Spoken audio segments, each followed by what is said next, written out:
Ардақты сахабалардың бірі Әбу Хурайра былай дейді.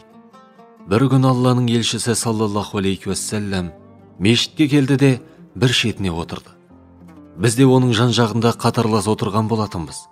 Сол уақытта сырттан бір адам келіп намаз оқи бастады. Әлгі адам өзінің құлшылығына соншалықты көңіл бөлмеді. Алайда Алланың елшісі саллаллаху алейхи уассалам ол адамды көзімен сырттай бақылап отырғанды.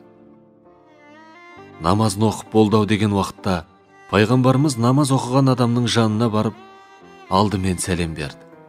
Сосын оған намазыңды басынан бастап қайта оқы. Өйткені сен шынайы намаз оқыған жоқсың деді. Әлгі адам қайтадан алдыңғыдағыдай намаз оқып шықты. Сосын пайғамбарымыздың алдына барып сәлем берді.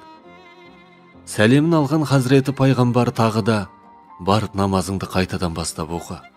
Өйткені сен намаз оқыған болып есептелмедің деді. Бұл жағдай 3 рет қайталанды. Ақырында ол адам, сен ақиқатты айту үшін жіберген Аллаға ант етейін, бұдан басқасын жасай алмаймын. Маған ең дұрысын үйрет деді. Сонда пайғамбарымыз саллаллаху алейхи уассалам оған мыналарды айтты. Алдымен намазға тұрған кезде тәкбір ал. Сосын Құраннан жеңілдеу келген аятты оқы. Онан кейін рукуққа бар. Дене мүшелерің толығымен қимылсыз қалғанға дейін тұр. Сосын қайтадан жақсылап тік тұр. Артынша сәждеге бар.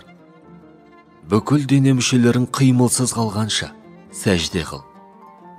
Сосын басыңды көтеріп, бүкіл денең қимылсыз қалғанға дейін отыр. Намаздың барлық рәкағаттарында осылай жаса.